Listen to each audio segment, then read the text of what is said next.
हाँ बच्चों, तो हमने कल पिछली क्लास में जो हमने आपको वर्णमाला के बारे में आपको जानकारी थी, वर्णमाला में वर्णमाला कहते किसे हैं, वर्णमाला में वर्णों का व्यवस्थित क्रम होता है, स्वर होते हैं, व्यंजन होते हैं। स्वर व्यंजन के बाद मैंने आपको स्वरों की कॉन्सेप्ट बताई थी कि स्वर कितने प्रकार के होते हैं, व्यंजन कैसे होते हैं। तो आज हम आपको शब्द रचना के बारे में, आज जो नया टॉपिक है शब्द रचना के बारे में हम आपको आज बताने जा रहे हैं कि शब्द रचना कैसे होती है। तो सबसे पहले यहाँ पे विचार करेंगे कि शब्द क्या होता है। सबसे पहले विचारणीय प्रश्न हमारा ये रहेगा कि शब्द क्या होता है। इसके बाद हम आपको अक्षर की बात करेंगे कि अक्षर क्या होता है। तो सबसे पहले शुरुआत करते हैं शब्द रचना को कि शब्दों की रचना कैसे होगी। तो सबसे पहले हम डेफिनेशन कहते हैं अक्षर किसे कहते हैं। अक्षर की कॉन्सेप्ट ये होती है हमारी कि जिसका उच्चारण केवल और केवल हम एक श्वास में कर लेते हैं वो अक्षर कहलाता है। क्लियर हुआ? जिसका उच्चारण हम केवल और केवल एक श्वास में कर लेते हैं उसे अक्षर कहते हैं। क्लियर हुआ? लिख देता हूं मैं, जिसका उच्चारण एक सांस में कर लेते हैं उसे अक्षर कहते हैं। क्लियर हुआ? अब जब अक्षर की कॉन्सेप्ट हमारे दिमाग में क्लियर हो जाती है कि जिसका उच्चारण एक श्वास का मतलब क्या है कि बहुत बार श्वास ना लेनी पड़े, हम एक सांस में ही उसका उच्चारण कर लेते हैं तो अक्षर हो जाता है। तो एक अक्षर वाले शब्द जैसे होते हैं, जैसे मैंने पढ़ा राम, एक शब्द लिखा कि राम, राम मैंने बोला, राम बोलने के बाद तुरंत हमारा क्लियर हुआ, एक श्वास में बोल दिया राम। ठीक है। जैसे मैंने एक शब्द बोला कि दशरथ, एक शब्द है दशरथ का, दशरथ को बोल दिया। तो इसमें वर्ण तो कई ज़्यादा, 4 मिल रहे हैं, लेकिन इसका उच्चारण हम कैसे कर रहे हैं? एक श्वास में कर रहे हैं। तो हमारा क्लियर हुआ कि अक्षर इसको कहते हैं। अब शब्द की बात करते हैं, इसे देख लेते हैं। शब्द किसे कहते हैं? जो निश्चित अर्थ को प्रकट करते हैं वो शब्द कहलाते हैं।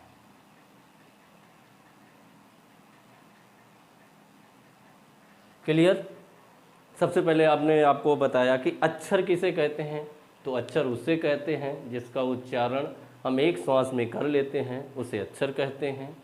शब्द किसे कहते हैं?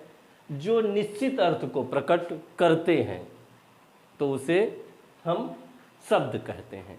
कई सारे शब्द मिलके एक वाक्य को बनाते हैं। ठीक है। अब मैं आपको वर्गीकरण पढ़ाता हूँ आज, इसे बिगाड़ देता हूँ, इसका वर्गीकरण पढ़ा देता हूँ आज आपको।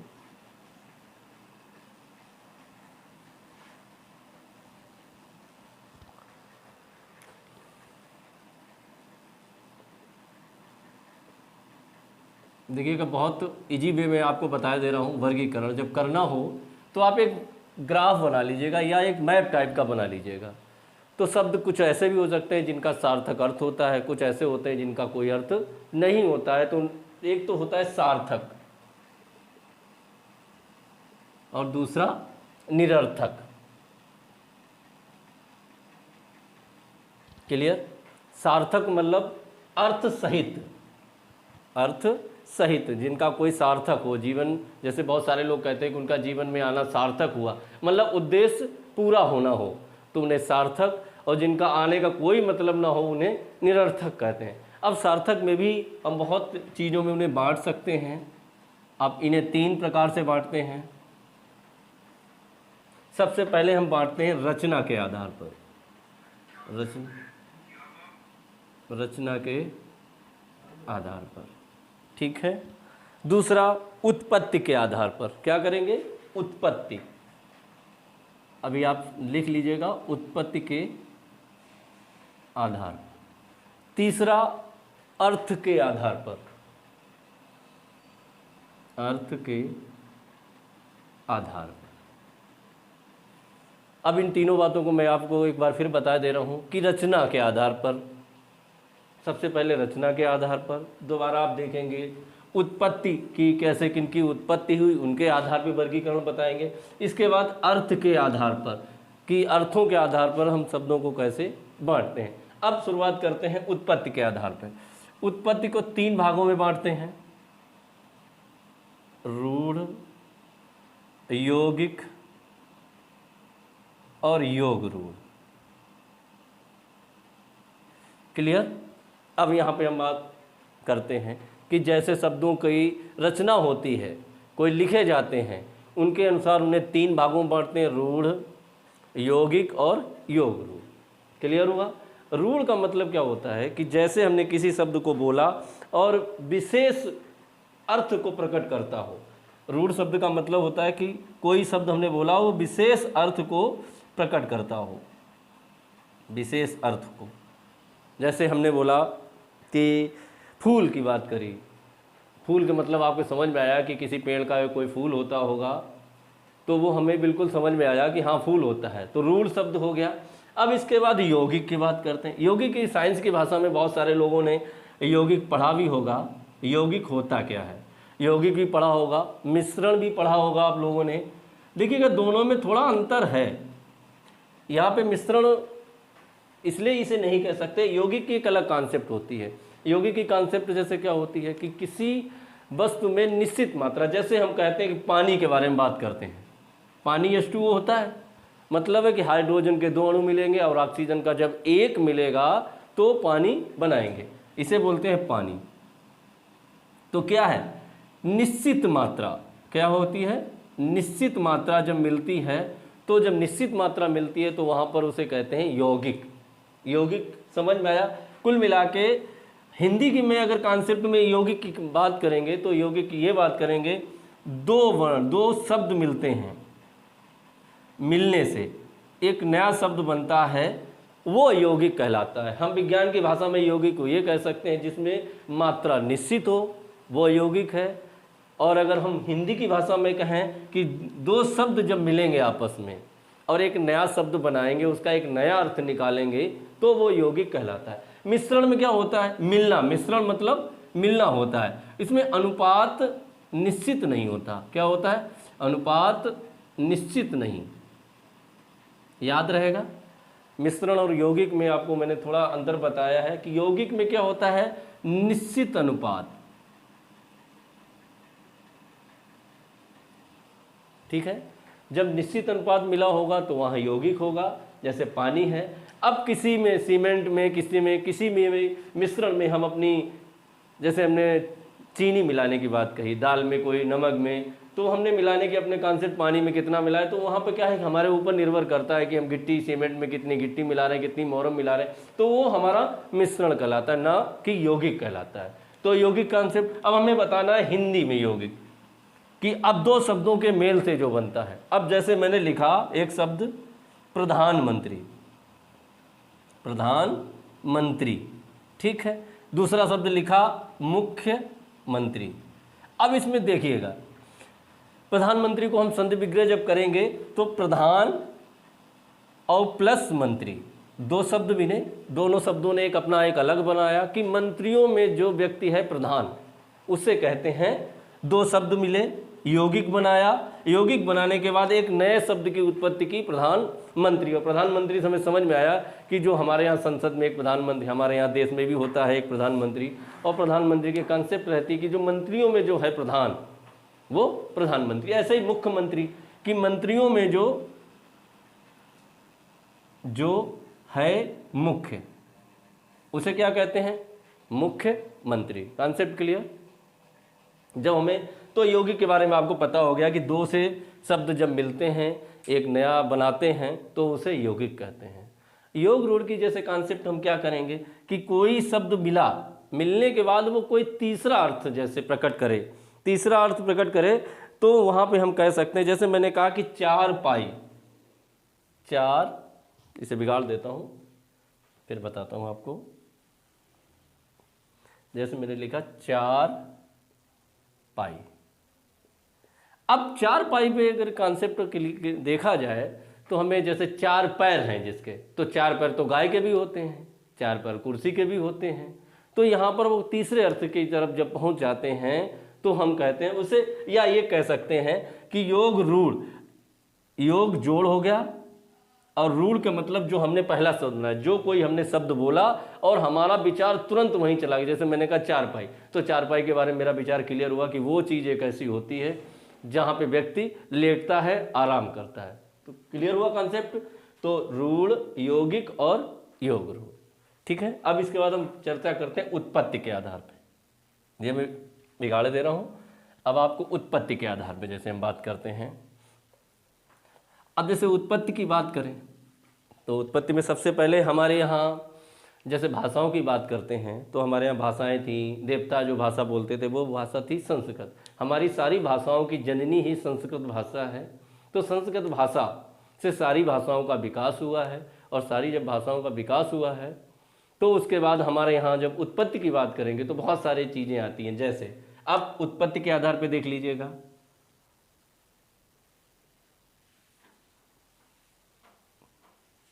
सबसे पहले आता है तत्सम, तत्सम, तद्भव, तद्भव, विदेशी, देसी, और इसके बाद एक शब्द आता है संकर। ये शब्द हैं।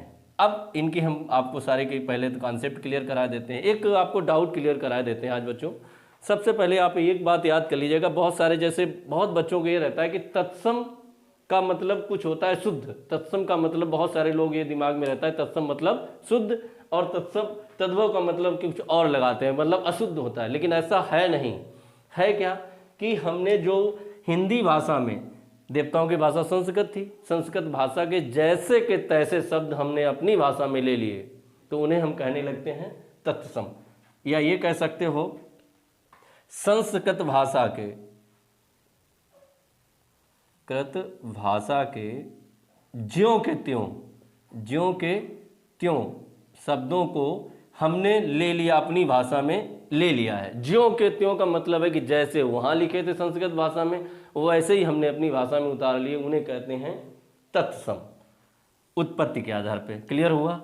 अब तद्भव का मतलब क्या हुआ। अब जैसे इसकी बात करते हैं, संस्कृत के जैसे कि तैसे हमने जो शब्द लिए हैं उनकी बात करेंगे। जैसे भूमि है, प्रथम, जैसे एक शब्द आता है भूमि, ठीक है। अब बहुत सारे लोग कहते हैं कि जमीन कह देते हैं, तो जमीन नहीं कहते हैं, ये क्या है, भूमि संस्कृत का शब्द है और हमने अपनी भाषा में ले लिया है कि भूमि उपजाऊ है, भूमि कम उपजाऊ है। तो ये शब्द जैसे कि तैसे हमने अपनी भाषा में ले लिए। राष्ट्र ले लिया, राष्ट्र शब्द क्या है, संस्कृत भाषा का है, और संस्कृत भाषा का जैसा का तैसा हमने अपने आप लिया है, तो वो हो गया तत्सम। ना कि तत्सम का ये मतलब है कि वो शुद्ध होता है, और ना ही ये मतलब होता है कि तद्भव का मतलब वो अशुद्ध होता है। अब बात करेंगे तद्भव की। तद्भव में क्या है, कुछ चेंज करके, तोड़ मरोड़ कर, या कह सकते हैं तोड़ मरोड़ कर उन्हें अपनी भाषा में इस्तेमाल करते हैं। जब तोड़ मरोड़ का मतलब है कि है तो कुछ और शब्द और उसे हमने अपनी भाषा में कुछ और मॉडिफाई कर लिया, या कुछ छोड़ दिया, या कुछ चेंज करके हमने अपनी भाषा में लेते हैं, तो उसे कहते हैं तद्भव। अब तद्भव में जैसे बात करते हैं, वैसे कोई कहता है गेहूं, गेहूं कहता है, गेहूं कहता है, तो गेहूं को हम लोग तद्भव कहते हैं। अगर कोई कहे गेहूं का शुद्ध क्या है, यहाँ पे अलग बात हो जाएगी। जब शुद्ध गेहूं पूछेगा तो गेहूं का होता है गोधूम, शुद्ध शब्द क्या हो जाएगा, गोधूम हो जाएगा, ठीक है। तो जैसे के तैसे भाषा के जो शब्द थे हमने उसे तोड़ मरोड़ के अपनी भाषा में इस्तेमाल किया है, उन्हें तद्भव कहते हैं। अब बात करते हैं विदेशी की। जैसे हमारे यहाँ क्या है, संविधान की बात करेंगे तो हमारे यहाँ संविधान भी 61 देशों के संविधान का मिला जुला असर दिखता है। किसी देश से कुछ लिया गया, अमेरिका से कुछ लिया गया, ऑस्ट्रेलिया से कुछ लिया गया, जर्मनी से कुछ लिया गया, रसिया से कुछ लिया गया, ऑस्ट्रेलिया से कुछ लिया गया, कनाडा से कुछ लिया गया, अफ्रीका से कुछ लिया गया, ब्रिटिश से उन भारतीय शासन अधिनियम 1935 से बहुत कुछ लिया गया, 70% वैसे ही का वैसा है। तो 61 देशों के संविधान का अध्ययन करने के बाद हमारे यहाँ देश का संविधान बना। तो हमारी भाषा में भी क्या है कि हम बहुत सारे शब्द ऐसे बोलते हैं जो होते तो विदेशी हैं, लेकिन हम उन्हें इतना ज़्यादा इस्तेमाल करने लगे हैं कि जैसे हमें लगता है कि वो हमारे खुद की भाषा के हैं, जबकि ऐसा नहीं है। बहुत सारे शब्द तो हमने जो दूसरे देशों की भाषाओं से जो शब्द हमने लिए हैं, दूसरे देशों की भाषाओं का मतलब है कि हमने कुछ अरब से ले लिए, कुछ तुर्की से ले लिए, कुछ अंग्रेजी ले लिए, तो उन भाषाओं के जो हमने शब्द लिए हैं अपनी भाषा में इस्तेमाल लिए हैं उन्हें कहते हैं विदेशी। क्लियर हुआ? अब विदेशी की भी कॉन्सेप्ट बहुत अलग हो सकती है। अब कोई पूछे कि गलीचा कहाँ का लिया गया है, कैंची कहाँ का लिया गया है, गलीचा है, कैंची है, रिक्शा है, ये शब्द जैसे आते रहते हैं, बहुत परीक्षा में पूछे जाते हैं कि ये कहाँ से लिया गया है। तो कुल मिला के हम कुछ उर्दू भाषा के हो सकते हैं, कुछ फारसी के हो सकते हैं, कुछ अरबी के हो सकते हैं, कुछ पुर्तगाली हो सकते हैं। अब जैसे तम्बाकू एक बहुत प्रचलित शब्द है, तम्बाकू सारे लोग खाते हैं, हम लोग लगभग 75% लोग तम्बाकू का सेवन करते हैं कुल मिला के। अब तम्बाकू के बारे में अगर पूछा जाए तम्बाकू कहाँ का लिया गया है, तो आपको पता होना चाहिए कि तम्बाकू पुर्तगाल भाषा का है, पुर्तगीज है। और जैसे आलू की कोई बात करें, आलू, अब आलू इंडिया में बहुत मतलब कहते नहीं हैं कि जो किसी में मेल ना खाए वो आलू के साथ सब्जी बना दी जाती है। तो आलू शब्द कहाँ का है? यहाँ का है ही नहीं। आलू भी कहाँ से आया? पुर्तगाल से आया। तो बहुत सारे शब्द ऐसे हैं जो हमने विदेशों की भाषा से लिए हैं, और जो विदेशों की भाषा से लिए हैं वो विदेशी हो गए। अब बात करते हैं देसी की। देसी जैसे हमारे यहाँ कहा जाता है कि हम लोग आर्य, जो लोग बाद में आए यहाँ की जो है, आर्य का मतलब होता है श्रेष्ठ। आर्य हमारे यहाँ 2450 साल पहले भारत में आए, तो उनकी और कुछ यहाँ पे जो लोकल के लोग रहा करते थे, जिन्हें हम कह सकते हैं कि आज के डेट में वो कम संख्या में पाए जाते हैं, लेकिन कहीं ना कहीं हैं, जैसे द्रविड़ जनजाति के हैं, कहीं के हैं, कुछ लोग हैं, तो उनकी जो भाषा इस्तेमाल की जाती, उनकी भाषा के जो हमने शब्द अपनी भाषा में लिए हैं, उसे हम कहते हैं देसी। समझ में आया?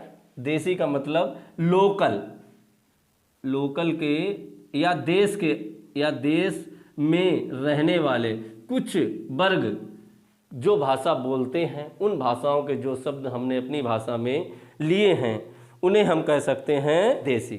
ठीक है, अब इसके बाद बात करते हैं शंकर। अब जैसे शंकर तो शब्द शंकर, ये वाला शंकर की मैं बात नहीं कर रहा हूँ, ये भगवान की बात नहीं है, ये सा बनता है दूसरा वाला। सबसे इंपॉर्टेंट बात करिएगा, सा वाला सीटी वाला बनेगा, सिपाही वाला सॉरी बनेगा, तो सा शंकर की बात करते हैं। शंकर का मतलब हाइब्रिड, अंग्रेजी में एक शब्द कहते हैं हाइब्रिड, बीज आते हैं, विदेशी आते हैं। तो हाइब्रिड का मतलब है एक शब्द दूसरी भाषा का, और दो उसमें जुड़ा होगा वो दूसरा शब्द होगा वो किसी और भाषा का जब होगा तो हम उसे कहते हैं शंकर। जैसे बोले टिकट घर, जैसे हम बोलते हैं एक टिकट घर बोलते हैं, किताब घर बोलते हैं, थानेदार बोलते हैं, बहुत सारे शब्द ऐसे हैं जिन्हें हम बोलते हैं। अब इससे ये भी पूछ सकते हैं कि शंकर में कि पहला शब्द हिंदी और दूसरा शब्द संस्कृत का मिला हो, वो शब्द कौन से हो सकते हैं? पहला शब्द अंग्रेजी का हो और दूसरा शब्द हिंदी भाषा का हो, तो कुल मिला के शंकर की ये कॉन्सेप्ट हो गई। ठीक है, तो उत्पत्ति के आधार पे हो गए, रचना के आधार पे हो गए। अब हम तीसरी बात करेंगे अर्थ के आधार पर। ठीक है, तो अर्थ के आधार पे जब हम वर्गीकरण करेंगे इसका,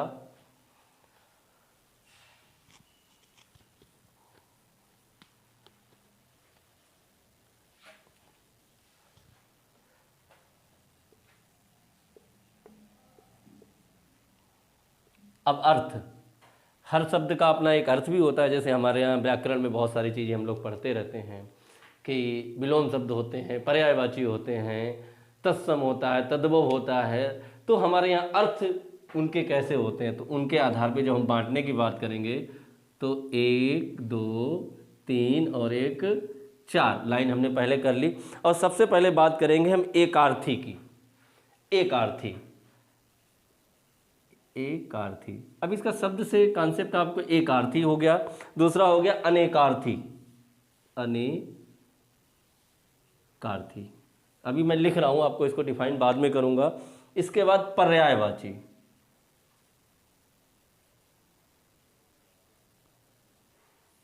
ठीक है। चौथा आता है विपरीतार्थी,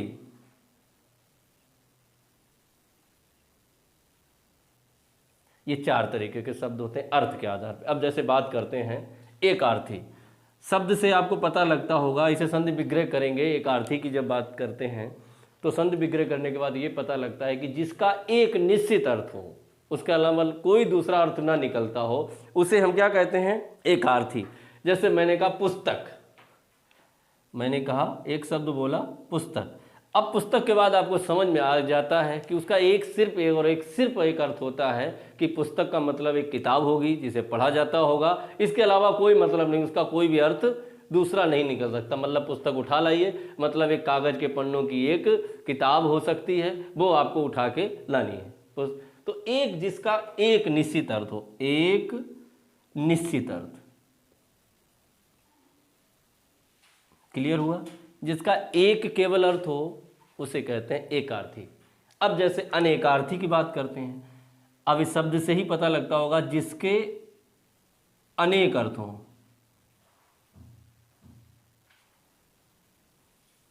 अनेक अर्थ का मतलब एक से ज्यादा हो। एक से ज्यादा का मतलब जैसे एक शब्द लिख रहा हूं मैं, अंश, एक अंश ऐसे भी लिखा जाता है और एक अंश ऐसे भी लिखा जाता है। बताइए, ये दोनों की अगर लिखने की बात करें, पढ़ा ही नहीं जाता है। अंश माने एक तो कंधा होता है और एक अंश माने होता है भाग। इस अंश का मतलब होता है कंधा और इसका मतलब होता है भाग, लेकिन हम बोलते उसे अंश ही है। जब हम अंश बोलते हैं तो ये नहीं समझ में आता कि वो अंश कंधे वाले की बात कर रहा है, अंश तो मतलब एक अंश का मतलब एक से ज़्यादा अर्थ होते हैं, तो उसे कहते हैं अनेकार्थी। जैसे मैंने अभी कुछ बिगाड़ा, एक शब्द आपको इरेज मारा है तो बता दूं, मैंने बोला पत्र के लिए।